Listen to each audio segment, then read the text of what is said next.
I was going to begin with your new book, Hans, but actually I thought it'd be quite interesting to talk about bikes of burden.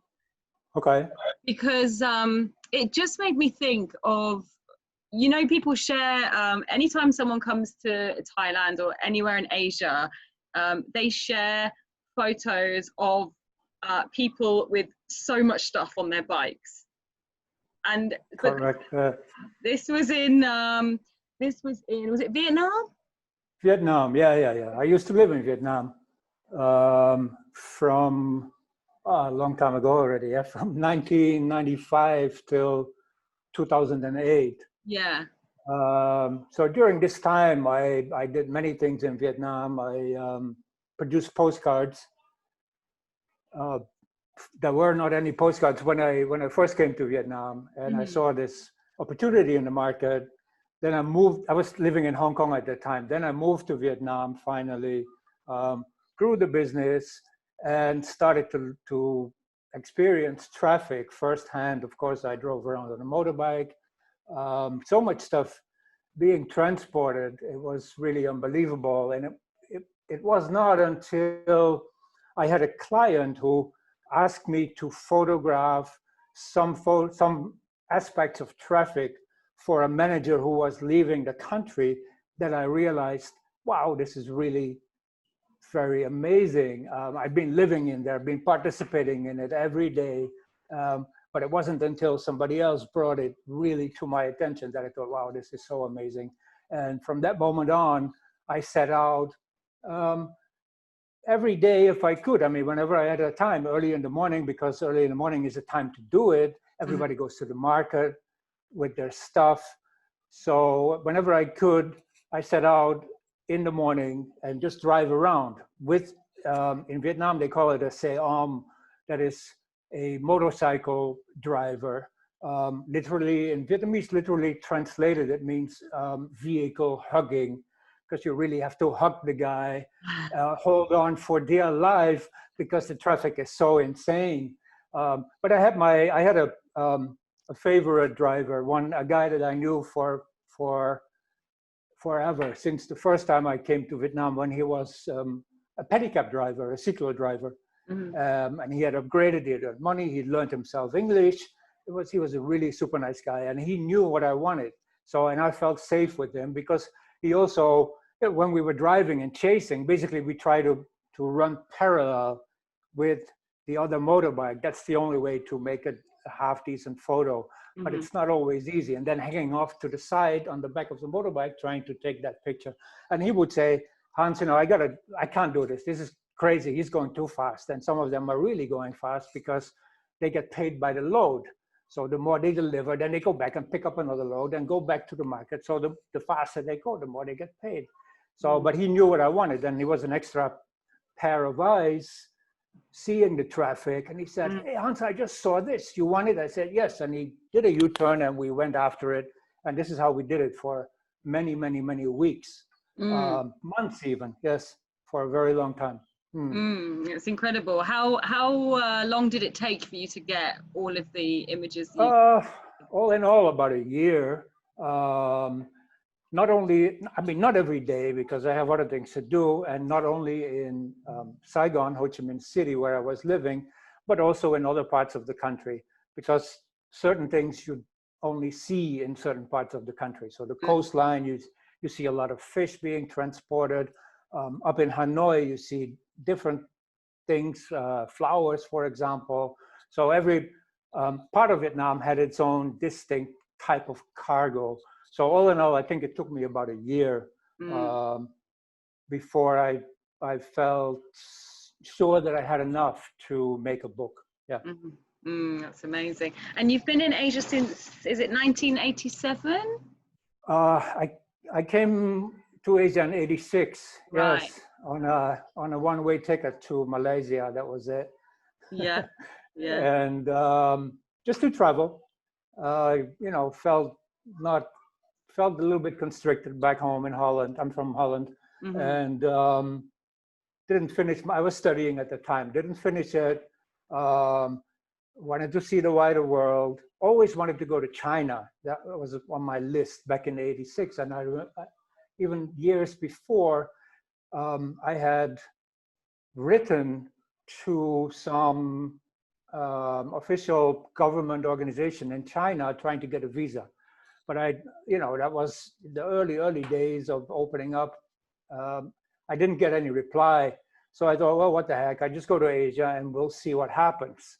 So I don't really know why I picked Malaysia. I guess at that time even it was kind of the easiest place to go to. So, and I just bought a one-way ticket, which was very easy those days. It's getting harder to buy one-way tickets, but just buy a one-way ticket. Brought enough money to, I figured out could last me about 3 months, and I would have enough money to purchase a ticket back home if I wanted after 3 months. And if I didn't want it, I would have had to find a job somewhere. Of course, after 3 months, it's just the beginning, so what is it? I didn't want to go home. No way. So, I traveled in Malaysia, then I went to Borneo, traveled around there, then I went back to Singapore, worked on a boat for a little bit. Then I really had, I'm running out of money. I really need to find something.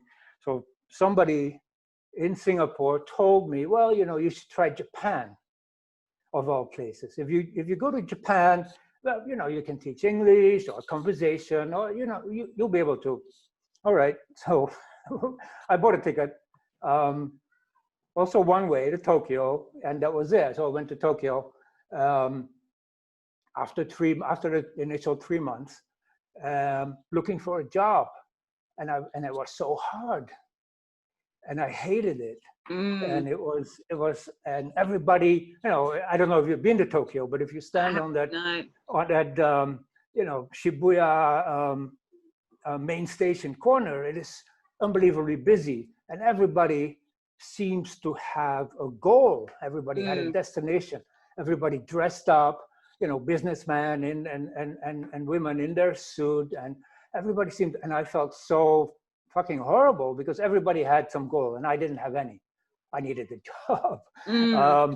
But that was the lowest point, I think. But from that moment, I met incredible people, Japanese people, who took incredibly good care of me, unbelievably good care of me, helped me finding a job, put me up with accommodation that I didn't have to pay for. I mean, unbelievable, really, really unbelievable. And I finally ended up working in a bar. Nighttime, started at 8 in the evening until 5 in the morning. And it was basically to have conversations with customers who come and have a beer, and it was so much fun. Like I told you, I hated being there the first day. When I had to finally leave, I didn't want to leave, but my visa was out. I had to go. So 6 months in, that was 6 months in Tokyo. Then I had to leave. I flew to Hong Kong. And lo and behold, when I was in Hong Kong, I found out that it was super easy to get a visa for China. So I just went to the office with my passport, all the paperwork, very easy. I got a visa for China, 6 months. Unbelievable. There. So I was out into China. So then I spent a long time in China, actually, in the southern part. I hitchhiked all the way to Lhasa in Tibet. Then I went out overland to Kathmandu, spent time in Nepal. Then I finally flew back to Thailand. I flew to Thailand, spent, it was in 87, spent my first island was Koh Phangan back in 87. Wow. Then I went to Hong Kong again, up to Beijing, and bought a train ticket from Beijing via Moscow all the way back to Holland. And when I finally went back, back in Holland, that was 18 months later. You were a photographer at this time when you did that first? I was taking photos. Yeah. But not as such a professional photographer. I had a good camera, and I took a lot of photos, slide film those days, but I wasn't selling any. I was just doing it for myself and trying to, so not living off it at all. That came later, actually. After I returned to Holland, I had no clue whatsoever what to do. Found a job working as a tour guide in China again. And so I went back working as a tour guide with Dutch tourists, Dutch groups, but not as a tour guide, like look left, look right, go here, go that. No, as more as a tour, shall I say, facilitator. I was there because those days it was pretty hard, and you spend a lot of time when you traveled in China lining up to get train tickets, very hard. So people who booked a tour with this company didn't really want to spend half of the time waiting. So that was my job. So I was there. I would go travel with everybody. The schedule was kind of fixed, but nothing was booked. So we were flexible, but it was my job to find the hotels, to book the transport, so everybody could just go from their own when we stayed in the city for a couple of days. That was the idea. And I did that for, I did that for 3-4 years, something like that. And in that capacity, I moved to Hong Kong because it was much easier. I didn't want to go back to Holland, come with a new group. I just waited in Hong Kong. The group will come, I go with them. And in between, I had my time to do my own things. And that was when I was, when I started to engage in selling my photography. Right. Because I was based out of Hong Kong. I moved to Hong Kong, had a small house that we shared with some other travelers. And for the first time, I actually could leave my stuff and sort through it and try to sell it. And how's it been? This makes me think of dark rooms as well, because you would have needed to process the photos yourself. How has it been, the transition from or over to digital? How has that been for you? I postponed it forever. Right. I didn't want to do it, primarily because I was waiting for a camera that I thought would be up to par, doing what I would like to do with it. And that was not, in my personal opinion, until Canon came out with their full frame model. I forgot when it was, but maybe 2002 or whatever, around that time. So quite a while back. Wow, but yeah. not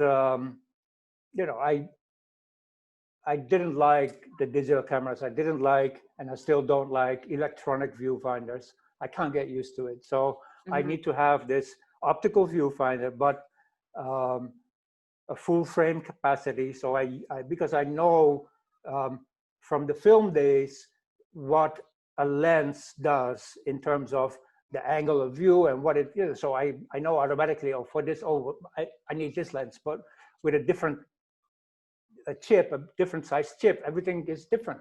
So I wasn't used to that, so I didn't like it. So I only did the digital, the change into digital quite late in the game, I think. And yeah, it's okay. I'm not complaining about it. It has made life easier in a lot of ways. But it also changed the business forever. It was not the same anymore. Yeah, I mean, also in the sense of say, like coffee table books and photography books, have you found, do you have to do things on ebooks now, or have you had to find some way of doing this online, or is there still a market for this? There is. I like books. Same, yeah. Full stop. I like looking at photos in books. Now I like to hold the physical book. I like to turn the pages. I like to smell the ink coming off the pages. All this is part of the experience, in my opinion, and it's not the same on screen. Of course, I'm biased because I came from a pre-digital era. My introduction to China was in a book. I saw a book at my parents' house with pictures from China. So it's hard for me to imagine images being enjoyed to their full capacity in any other, through any other medium than a book. Online, people tend to see but not look. When they swipe left, right, up, down, they see but not look. And in a book, you take more time. This is my personal opinion. And I think, you know, we are in the minority these days. And I think most people don't have the time, can't be bothered. But I will, if for whatever reason there is absolutely no more interest in physical books, then I just won't make any books. I won't go into digital books in terms of photo books. I don't like to do it. But I think there still is a market, and the market gets smaller, but you have a very dedicated market. I think people who really like it. So in a way, it gets smaller. In another way, you might find it perhaps a bit easier to target that market. So it has both pros and cons. But I don't mind, you know, making presentations online, doing websites or whatever. That's fine. But when it comes to a whole body of work, it's got to be a book, and the larger the better. That is what it is. Yeah. You're in Bangkok, is that right, Hans? Yes. Yeah. Did you choose to be there at the moment, or did you were you just in Thailand when, you know, everything closed? No, you mean now in this period of time? I was here. I did my last trip outside of the country in February, just before it all ceased to be possible, really. I went to Japan to present a few copies of my latest book to the people who I had photographed for the book, for one of the chapters in the book at the same festival that I photographed them. So I went there thinking that I will find them, no problem, because they will be there for sure. And they were there. It was fantastic. It was really a super nice moment to be able to look, this is what I did. Thank you so much for all, because without their help, I couldn't have been able to do it. Thank you so much for all the access that you've given me. Here is the result of the work. And they were really psyched. So that was the last trip. And then returned to Bangkok around February 11 or something. And that was it. Yeah. And so let's talk about the book, Divine Encounters, Sacred Rituals. Very interesting. Did you see some, I mean, to our kind of Western eyes, it would probably look very strange. I mean, tell us all about it. I'll show you a copy if you don't mind. Of course. Quickly. I feel like I'd need to sit for a while with this. This is the book. Yeah. It's big. It's 400 pages. 3 kilos. And it's got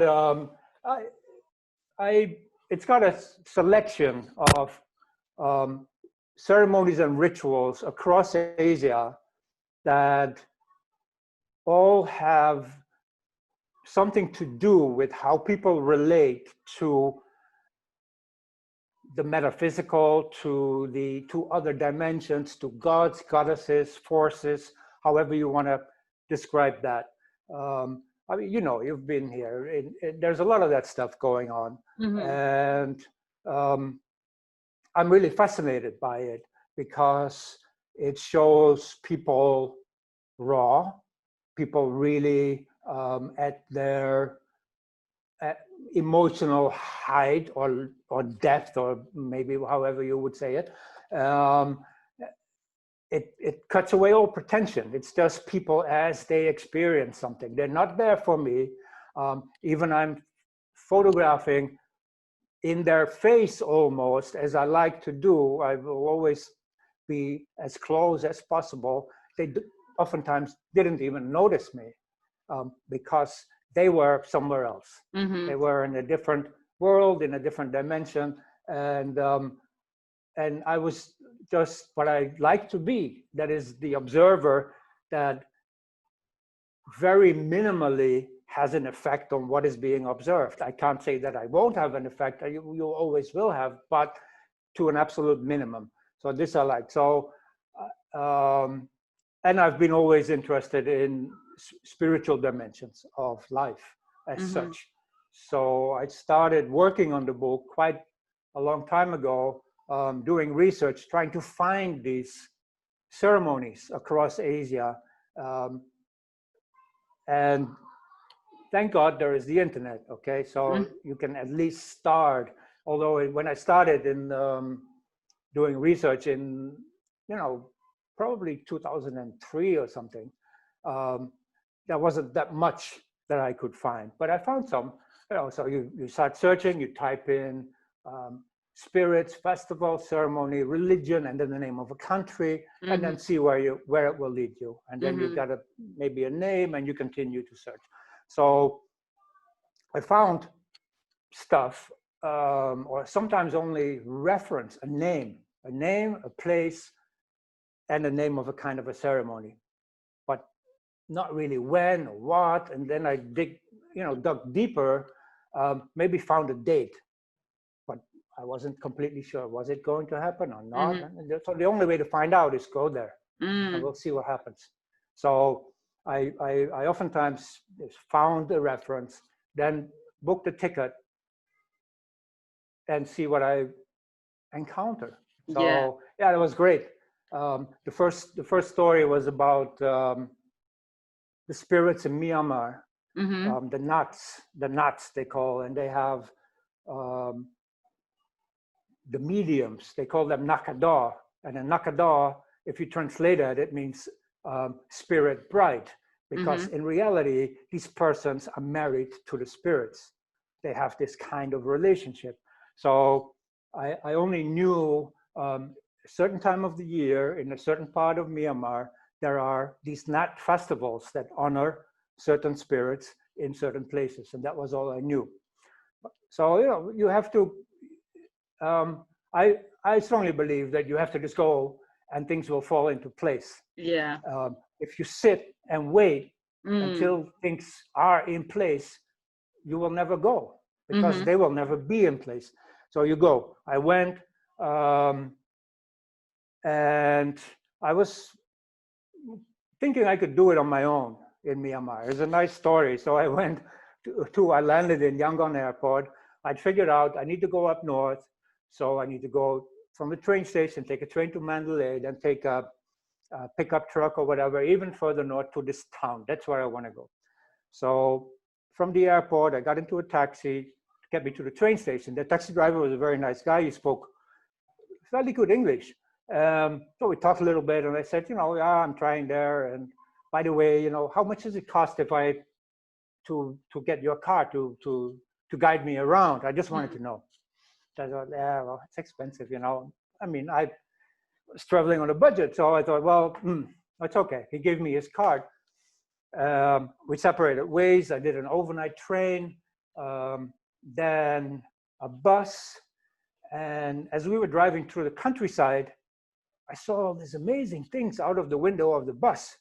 And I felt so frustrated because I couldn't stop and take photos. Yeah. And I was just like, I was really, really itching.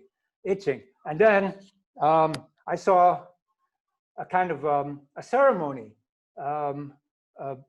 Buddhist, maybe boys going into the monk for a certain period of time, this kind of ceremony. And I was like, oh, shit. So I, without even thinking, I just, from the back of the bus, it was a local bus, I just shouted, stop.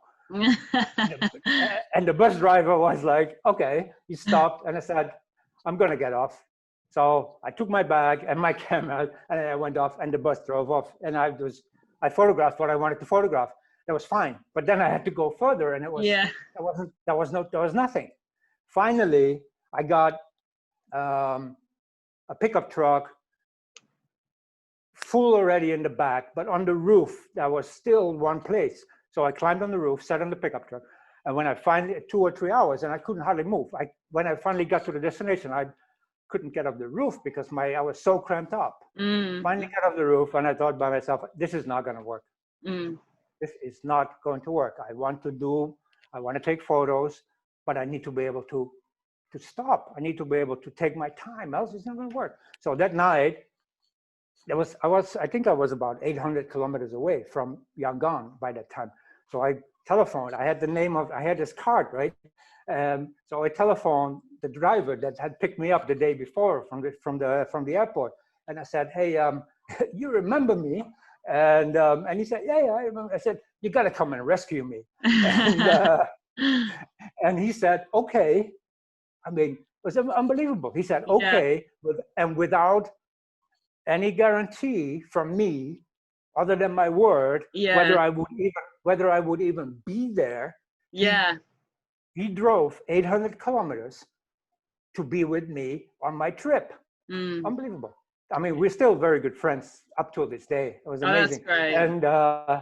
And so he came there, and with him, I went way into the countryside, and we went to all these amazing festivals that was no other foreigner. It was only Burmese people.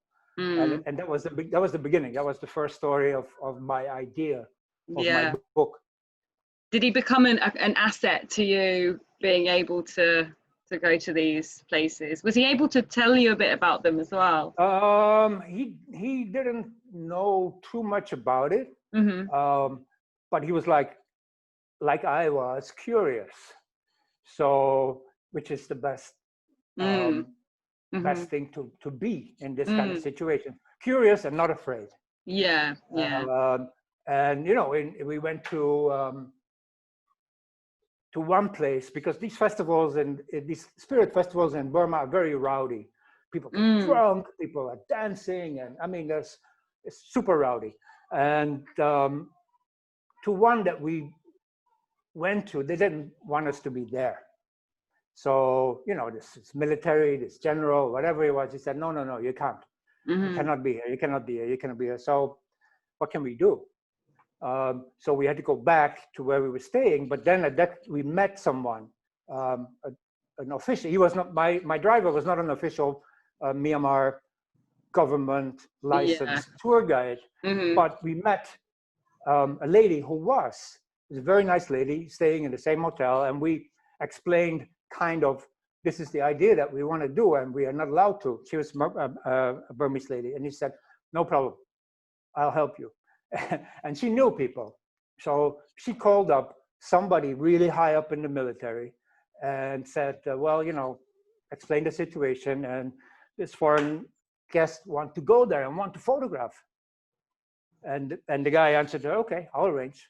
So we went back the next day. The thing had completely changed. Everybody welcomed us, and please sit down, have a tea. So amazing. And she went with us as well, because she thought it was fun too. So we spent a couple of days out in the countryside looking for because once one is finished, there's another one nearby starting, so we can just drive from one to the other one. It was amazing. It was a good time. Yeah. What kind of thing do they do at these festivals? All the nakadors, the spirit mediums, a lot of them are gay men. They like to dress up. It's beautiful. It's a really, super nice environment to be in, right? And they all have set up, it's like a big campsite. It's a huge camping ground centered around a temple dedicated to a particular nat. And once a year, they honor this nat by taking the statue out, parading it around, washing it, and in general, having a big gathering of people who can communicate with this particular spirit. So they set up tents or shelters. I would say it's not tents as such, but a sheet, and under the sheet they will sit down, and people come and ask for any kind of questions they have. They want a resolution to some problem. So there's a lot of throwing of knuckle bones. There is reading of chicken innards. There is a lot of stuff going on. And every now and then, some this Nakada has to go to the main temple to perform. And the whole group of followers go with this Nakada, and there is wild dancing, and money is thrown in the air, and singing, and the music is, you know, not what we are used to, but it's all, it's nice. And this goes, the small ones will maybe be a day or two. The largest one in Myanmar is 2 weeks. The festival lasts for 2 weeks. That's completely mayhem. That was so crowded. I had decided what kind of photo I wanted and perched myself on a corner of some building. I couldn't get off anymore. That was it for the duration. So I got the photo I wanted. Yeah. It was so dense. Yeah. So how do you take a photograph of something happening where you don't want to disturb what's happening, but you say you like to be close? What's how do you manage to observe the moment well and also respect the situation as a photographer? Right. Hard. That's I would say is the core of being a photographer, is this anticipation. I mean, the technique, I would say, you know, people can learn. You can learn a technique, but to anticipate what might happen and look at the parameters, look at the light, look at, you know, and then decide probably here or there. I miss a lot of shots, but I do get enough good shots to really grab the situation, and it helps to know. So I'm trying to know what is, let's say, on paper is going to happen. Doesn't mean that it's going to happen in this particular order, but at least I can anticipate a little bit this and this and this and this is going to happen. So I also know what is needed to complete a story. Else you will, because a lot of the time at these kind of festivals, it is so colorful and there is so much happening that you endlessly photograph variations of the same thing. That's what you have to avoid, because you want to try to tell a story. So at a certain time, something is enough. It may not be the absolute best possible shot in that situation, but it is good enough because you have to move on and you do another angle, another part of it. So people know I'm there. There's no way that they don't know I'm there. I'm really close. If they don't want me to photograph, I will not photograph. I don't need to push. I never tell anyone to move because I want a better angle. I never do that. I find that in this case, for this particular kind of photography, it's not good. I find it arrogant. I mean, let people do what they're doing, you know. So I move around a lot and see what I see in my mind's eye, what possibly might be happening, and then I'm trying to capture that with my camera. It's always respect, right? It's based on respect. So I often find that the people are really quite happy that I took the time to go all that way, to come all that way, and I'm interested in what they are doing, and I ask questions through whoever can help me with interpreting. People are happy and willing to accommodate me. The same thing, you know, that's the same thing that happened with the people in Japan that helped me. I mean, they took me in, they had access, and they really showed me everything. Up till even, you know, when at the end of it, this is a long festival, a long ceremony for more than 2 weeks. I was so tired one day, I was go back to my hotel, fell asleep, and the guy, Mr. Inoko, he even called me by telephone in my hotel, and he said, "Hans, now, you gotta come now because we are doing something tonight." I said, "Okay." So I went back, and it wasn't beautiful, and it was an essential part, and I didn't know about it beforehand. So I find almost everywhere where you go, if you're not pushy, and there's no need to be pushy. This is not news, right? I'm not here to capture that one moment when somebody gets assassinated, whatever. It doesn't matter. I can, let them get accustomed to me, let me get accustomed to them. So we have this even non-verbal understanding, and we allow this play to happen. And I'm very privileged to be able to then be there and take these photos. And I also make it known to the people that I photograph what I'm going to do with it. Yeah. Like it is in some of these rituals and ceremonies are very intense. I mean, really intense. People pierce, people slash their heads, there's blood flowing everywhere. It's easy to sensationalize it, right? It's very easy to imagine this few photos in a big headline in some. I mean, I never wanted to do that. In fact, there is 14 different chapters in the book, 14 different stories. None of these photos I published before the book. I only wanted them in the book because I know that, I have it completely under control. Yeah. I control the text, I control the layout, I control everything, so I can be honest and inclusive in what is happening, and I don't need to sensationalize anything. And I do justice, I think, to what these people are doing. This is my philosophy. So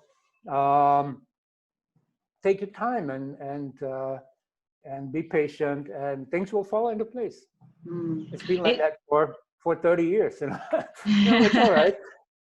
And back to Bangkok, there's so much culture in Bangkok. What do you photograph anything whilst you're there, or what kind of things do you like to do? I don't photograph very much here. No. And I noticed that it is always in the places where, like I told you the story with the motorbikes, and with the motorbikes, it was just until somebody kind of opened my eyes for this. It's always like that in the places where you immerse yourself all the time. It's really hard to see the uniqueness.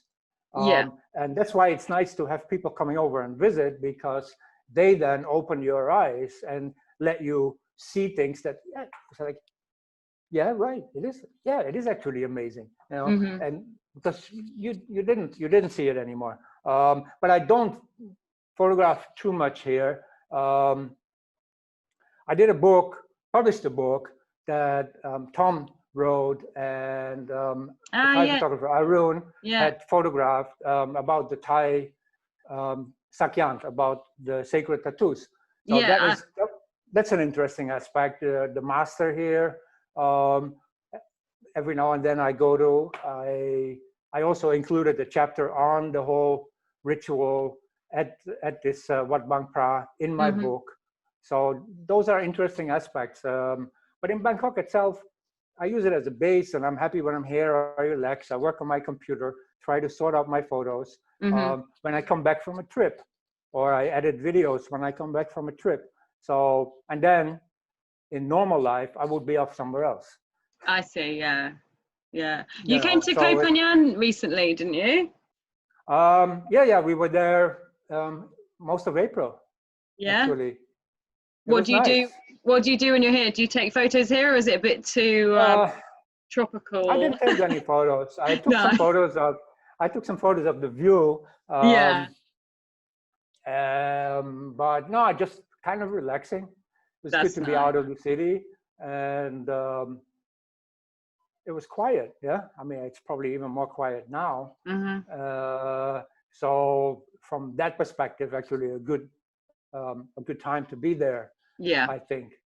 So that was it. Yeah, and I've been ever since I moved to Thailand in 2009. I have not been this long in one end Yeah. in Thailand. Yeah. So for me to be in one place for months and months on end is difficult. So Mm-hmm. it's not impossible. It's not a heavy thing, but I like to move. I like to travel. I like to see things. I like to go somewhere. Um, and so what we're doing right now in Thailand is we're trying to um, go to different areas of Thailand itself. So about 10 days ago, we were up in Mae Ping National Park, which was nice. And then we went back to Sukhothai. There was nobody there in Sukhothai. So that was a great way to see Sukhothai. So this Yeah. kind of thing. And maybe next week we go somewhere else Yeah. just to, got to keep busy. Yeah. And lastly, Hans, do you have your next book or next project in mind at all? I have. Yeah. I'm afraid it requires a lot of travel. Right. Oh, Um, no. but yeah, I have, and it's going to be on a different continent altogether.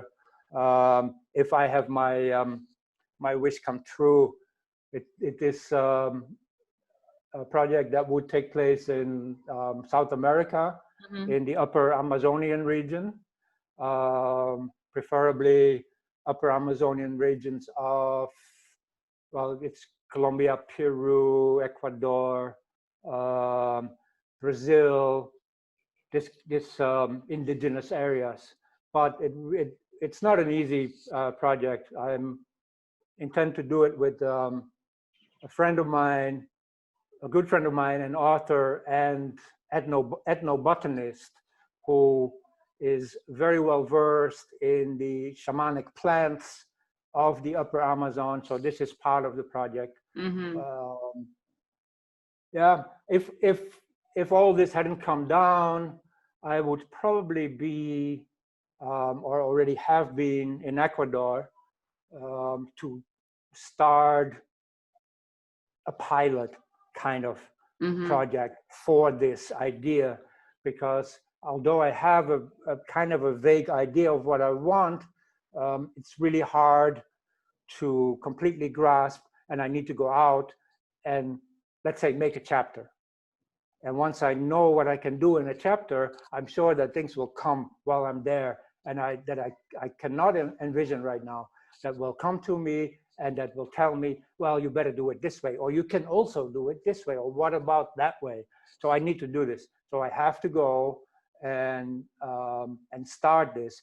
And that would also be very helpful, because once I have a body of work, however small, for this larger project that I can show, I may be able to attract funding, Yeah. because this is harder and harder with books these days. Mhm. The market is being so controlled by a few of the big players, and people also have less and less, certainly in these circumstances, discretionary income.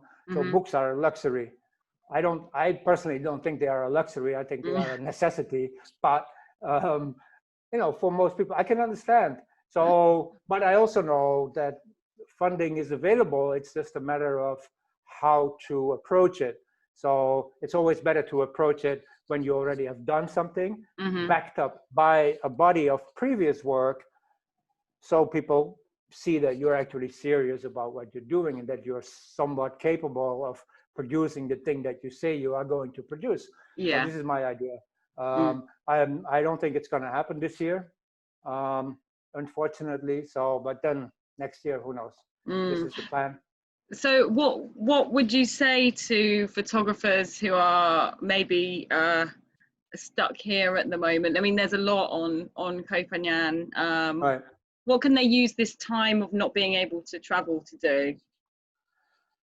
Difficult. I struggle with that myself, Mm.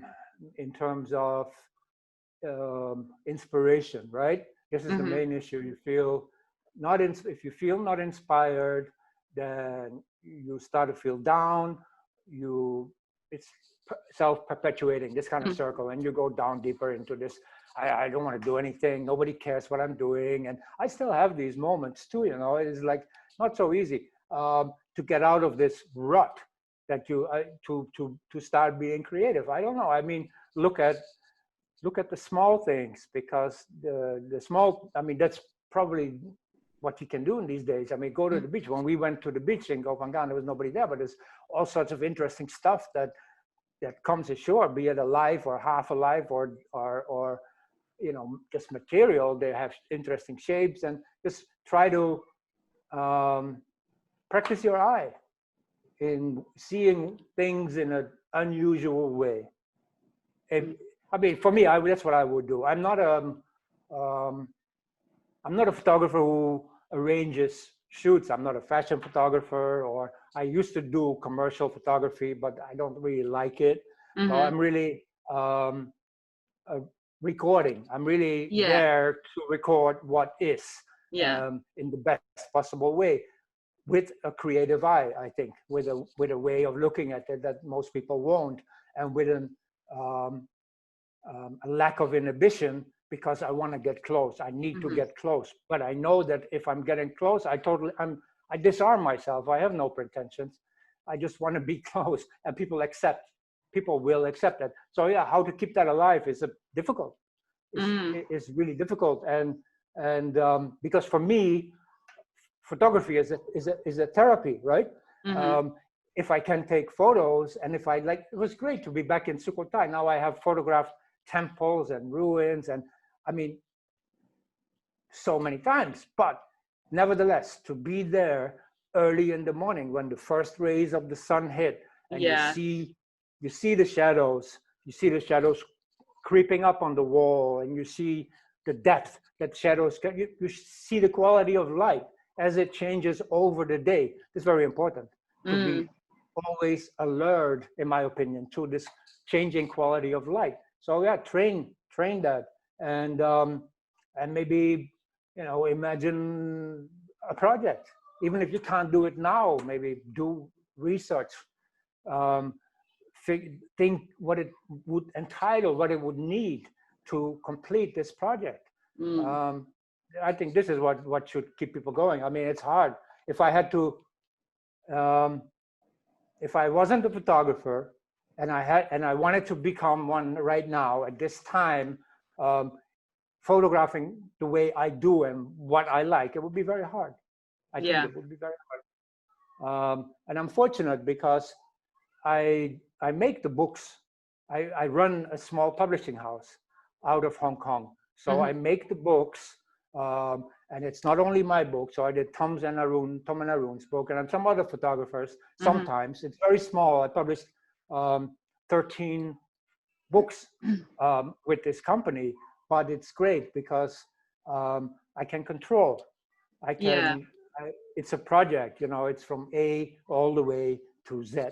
I know what I need, and in the end, I have a book. I hold a book in my hand, and I know the whole process from, you know, the proofing, the color separation, the printing. I'm used to being on the machine and adjusting with the operator.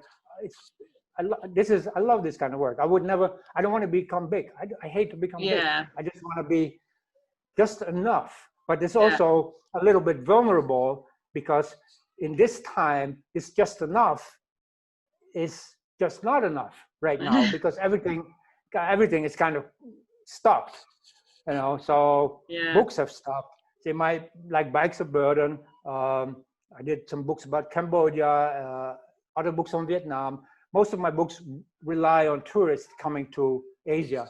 Well, they have been absent for months by now. So hopefully, and the same, I mean, it's with Koh Phangan, all the business there, you know, I really, really, really, really hope that it will come back in some way, you know, maybe different than it used to be, because perhaps the mass amount of tourists were, you know, they were not really interested either in what they were seeing.